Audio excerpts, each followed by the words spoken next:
In the news tonight, the Prime Minister calls on electronic media owners and editors at a protest tent to respect people's privacy and dignity and stand up to sensational journalism.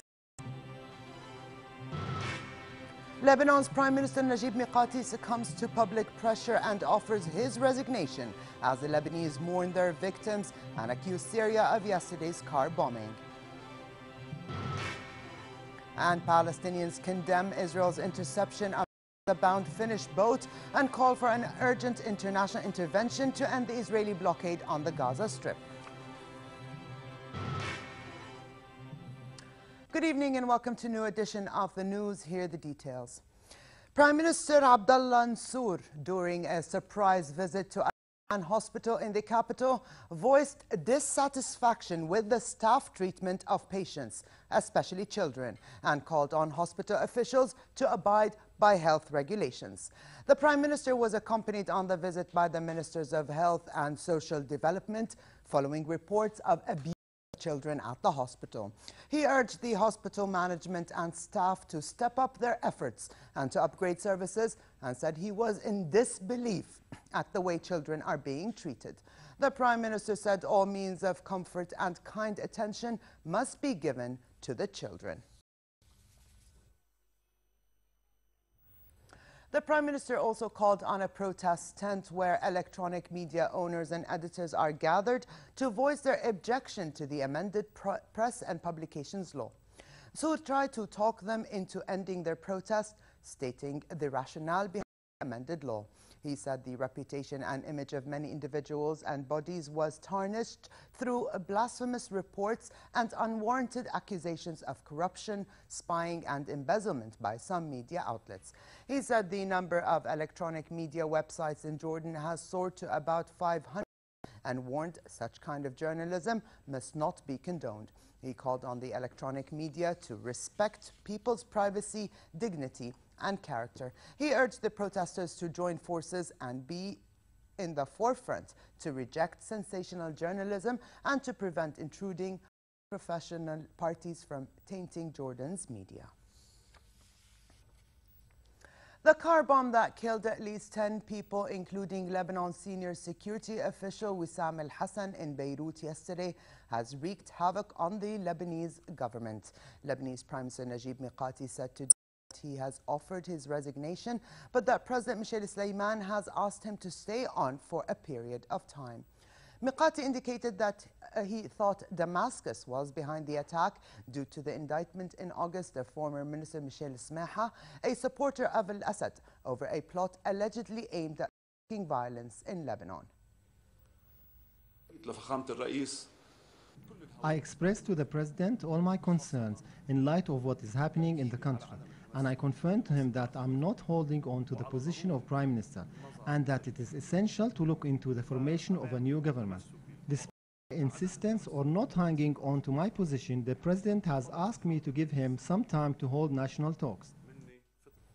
Meanwhile, investigation into the bombing continues as world officials express their condemnation over the killing of innocent lives and attempts to destabilize Lebanon. Sakir has more. The most serious bombing to hit the Lebanese capital since the 2005 assassination of former Lebanese Prime Minister Rafiq al-Hariri is being met with worldwide condemnation and local shock. Yesterday's car bomb in the middle of the noon rush hour targeted the convoy of Wissam al-Hassan, head of the International Security Forces Information Branch, who was killed on the spot. So far, fingers are pointing towards Syria due to Hassan's leading role in the investigation of Hariri's death, which implicated Syria and Hezbollah in the assassination, along with the uncovering of a bomb plot that led to the arrest and indictment of former Lebanese Minister Michel Samaha, an ally of Syrian President Bashar al-Assad. He was one of the most serious security officials who was uncovering plots, and the most recent was the Michel Samaha case, which he uncovered. Could it be any more clear about which side is behind the killing today? In response to the violent act, a statement was issued by UN Secretary General Ban Ki-moon's spokesperson, conveying his condolences to the families of the victims and to the government and people of Lebanon. He called for a thorough investigation into the bombing and for perpetrators to be brought to justice, while appealing to all Lebanese parties to maintain their commitment to national unity. The UN Security Council also strongly condemned the car bomb explosion, calling it a terrorist act. The members of the Security Council reaffirmed that terrorism in all its forms and manifestations constitutes one of the most serious threats to international peace and security, and that any act of terrorism are criminal and unjustifiable, regardless of their motivation, wherever, whenever, and by whomsoever committed. The members of the Security Council reiterated their unequivocal condemnation of any attempts to destabilize Lebanon through political assassinations and demanded an immediate end to the use of intimidation and violence against political figures. Former Prime Minister Saad al-Hariri accused Bashar al-Assad of being behind the bombing, while Lebanon's opposition March bloc called on Prime Minister Najib Mikati's government, which includes ministers from Hezbollah, to resign over the bombing. Residents of Hassan's hometown lamented the death and expressed their shock at such a heinous act of violence, which many believe is a deliberate attempt to drag Lebanon into Syria's ongoing civil war.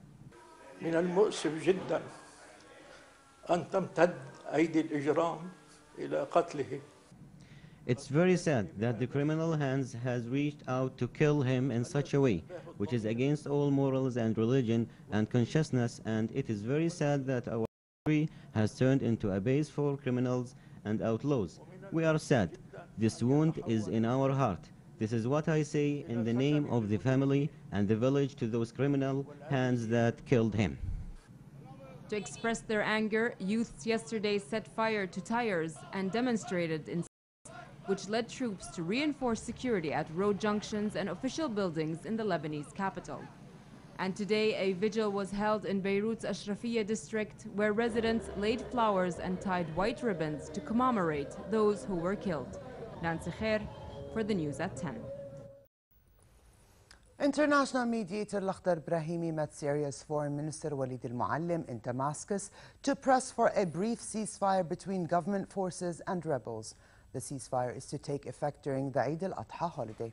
A Syrian Foreign Ministry statement described the talks as constructive, adding that discussions focused on how to end the violence and to prepare for a national dialogue in the country as the only way out of the crisis without foreign interference. Syria has so far given a guarded response to Brahimi's proposal, suggesting it wants guarantees that rebels would reciprocate move by the government forces. Brahimi is to meet other senior officials as well as opposition figures during his visit to Syria. Meanwhile, tension continues on the Syrian-Turkish border after Turkey's army fired on Syria in retaliation for 2 shells landed on Turkish territory. So far, the Turkish military has fired more than 80 times, killing 12 soldiers and destroying several tanks in retaliation. Syrian shelling killed 5 Turkish civilians in a Turkish frontier town at the start of this month. A large plume of smoke is reported to be still rising from the Syrian town of Harem after an explosion around midday today. Small blasts and gunfire were also reported by witnesses in the nearby Turkish village of Bisaslan. Palestinian President Mahmoud Abbas cast his in Al-Bire near Ramallah in a long-delayed municipal elections that have highlighted deep divisions in the occupied territory amid complaints about a lack of leadership. Voters are expected to elect 245 village councils, 98 municipal councils, as well as 10 local councils across Palestinian territories. The election is being contested by an array of independent candidates, including the West Bank's first all-female political party, which is standing in the city of Hebron. The ballot comes in the middle of financial crisis, failure to reconcile the major Palestinian and stalemate in peacemaking efforts with Israel. However, voters say they are optimistic and looking forward to have mayors who will develop the cities and, as a result, their country. سعيد جدا للشعب الفلسطيني. It is a happy day for the Palestinian nation to assure the democratic that is followed since 1996, as all the public organizations, legislative council, the presidency, and the municipals being voted directly in a democratic way. And I hope that this election will go on the same democratic way and freely with transparency without any interfering. The Palestinian Authority, as well as Palestinian officials and activists, condemned Israel's interception of a Gaza-bound Finnish boat and called for an urgent international intervention to end the Israeli blockade. The Israeli Navy seized an international pro-Palestinian activist ship in the Mediterranean to prevent it from breaching its blockade of the Gaza Strip. A military spokeswoman confirmed Marines boarded the SV Estel, a three-mast schooner, saying it was rerouted to Israel's southern port of Ashdod. The ship had ignored orders to turn away from the Palestinian enclave, according to the spokeswoman. It was carrying 30 activists from Europe, Canada, and Israel, as well as cargo that included cement and children's books. We condemn strongly the Israeli attack on the Estel vessel that holding the British flag and also carrying 19 supporters from different nationalities, among them 4 parliament members for European countries and former Canadian parliament member. We worry a lot about what will happen to those people as they were attacked by 5 Israeli military boats in the international water. We lost the connection with the boat since more than an hour. Noam Chomsky, one of the world's greatest linguists, philosophers, and political critics, known for his highly critical position of Israel's policies towards Palestinians, is on his first ever visit to Gaza. He's there to participate in the first international conference of applied linguistics and literature at the Islamic University of Gaza. Chomsky said it was inspiring to see people living under extreme duress, but nevertheless remain vibrant, vigorous, active, hopeful, resilient, and continuing the struggle. Chomsky in the past openly slammed the United States regional policy, especially its unlimited support to Israel, was denied entry to the West Bank last year by Israeli immigration officials. A Jewish himself, the 84-year-old intellectual visited Gaza port and voiced anger over the Israeli Navy actions in seizing an international pro-Palestinian activist flotilla. I should say that every time Israel stops a boat, that's another blow to its diminishing legitimacy and another element of support to those who are resisting internally and to those who are opposing the policies outside. And sooner or later, the wave will sweep over the barriers. 8 twin bomb blasts killed at least 8 people and wounded some 40 others in a busy market in Baghdad's Shiite district of Qaddafi. Most of the victims were women and children. Loud blasts were heard and clothes and food, debris and wreckage were strewn across the grounds. The blast struck a week ahead of Eid al-Adha, a period when security officials believe al-Qaeda's Iraqi affiliates and other insurgents may attempt a major attack. A year ago, Libyan leader Muammar al-Qaddafi was captured and killed after a gunfight with rebels in his hometown of Sirte. The battle for Sirte was long, intense, and relatively close range against the remaining Qaddafi faithful.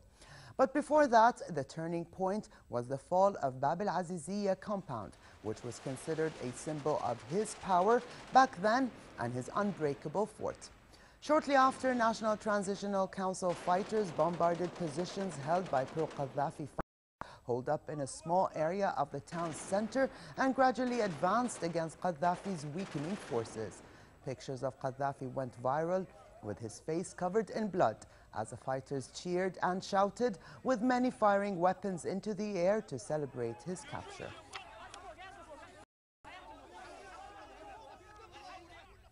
And exactly a year after the death of Libyan leader Muammar al-Qaddafi, his former government spokesman is captured. Musa Brahim, who was the mouthpiece of the Qaddafi regime during last year's revolution, was caught in the town of Tarhou, some 70 kilometers south of Tripoli. A statement from the Prime Minister's office said Brahim was arrested by forces belonging to the Libyan government and is being transferred to Tripoli for interrogation. Brahimi's whereabouts have been unknown since the fall of Tripoli in August last year. And we stay with Libya, and in a bid to keep the country more peaceful, Libyan officials say there are plans to incorporate militia groups into the army. Since the end of the civil war a year ago, militia groups have been preserving security in the country, and their efforts are recognized by both the government and the public at a time when an organized and effective public security force is still not in place. Even in the capital, Tripoli, militia groups are still playing a major role in preserving the order in many areas. Did help keep the country secure. They did have a good role to play. The problem is they are not organized in the way an army should be or an army is. So they are not enemies to the country. No, not at all. They are doing a very good job, and they are the people who helped liberate the country. But the problem is they cannot keep going this forever. They have to be part of the Libyan army or the security forces in the country, the Interior Ministry forces. Veterans of the Second World War commemorated the 70th anniversary of the Battle of Al Alamein at the Commonwealth War Graves in Egypt. The historic North African Second Battle of Alamein took place on October 23, 1942, and is considered a turning point in the history of the Second World War. The battle involved forces of the Axis, Germany and Italy, and the British 8th Army made up of Australian, Greek, Indian, South African and New Zealand troops. They prevented Hitler's armies from taking control of the Suez Canal and beyond. The British ambassador to Egypt delivered a message of remembrance for the victims and families of war. Some veterans, now in their 90s, returned to Egypt's north coast for the first time since the war. Al Alamein is now an area where Egyptians spend their summers lounging on sandy beaches, a rather different scene to the gunfire heard and Air Force planes that once flew these skies 7 decades ago. At Marsa Matruh and Tobruk, and well, we didn't, and Gaza, all this Libyan campaign, and then we moved over to Middle East, to Iraq, because some of the Polish soldiers were released from camps in Russia, and they came over to strengthen our state, and it became the huge Polish army. Then we took part in the Italian campaign, and after the war, part of us settled outside the country, and some went back to the Russian system, to the communism. I was one who didn't go back. I stayed in London, completed my university studies, worked, got a pension. The Dalai Lama received a standing ovation from students and faculty on accepting an honorary degree from New York's Hunter College yesterday. He received a Doctor of Humane Letters degree for his global peacekeeping efforts. A Nobel Peace Laureate, the Dalai Lama denies seeking independence for Tibet, saying he wants a peaceful transition to true autonomy for the Himalayan region, which China has ruled since 1950. Since fleeing his Buddhist homeland in 1959 after a failed uprising against communist rule, the Dalai Lama has lived in exile in India. On thanking the college for the honorary degree, he reiterated his life's purpose. My number one commitment to educate people, make known the ultimate source of happiness, joyfulness, and friendship depend here. Not money, not power.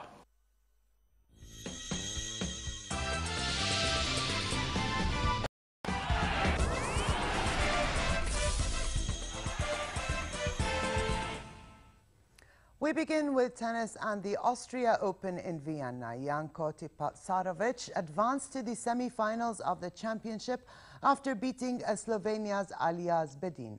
The ended with Tipsarevic winning 6-2, 4-2 as the Slovenian quit the match because of a leg injury. Juan Martín del Potro made it through after his two-set win over Australia's Marko Masovic. The 2009 US Open winner finished the match with a 6-2, 6-2 victory.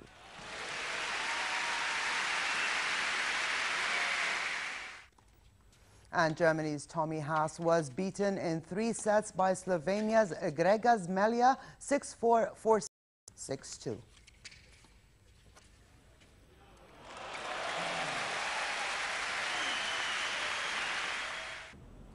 Some 300 marathon runners scaled the tallest building in Shanghai to reach the 100th floor.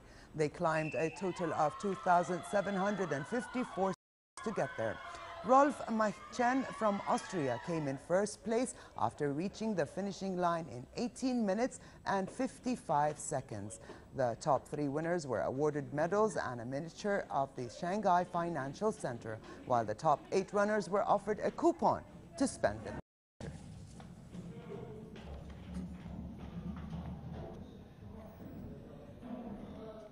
And finally, to the weather outlook. It continues to be cloudy tonight with a chance for local rain accompanied by thunder. A slight drop in temperature is expected tomorrow with partly cloudy skies, while winds will be southwesterly moderate to active and blowing dust in the desert areas. The Gulf of Aqaba can expect relatively hot weather tomorrow with northerly moderate winds and slightly choppy seas. Here now is a look at temperatures forecast for tonight and tomorrow.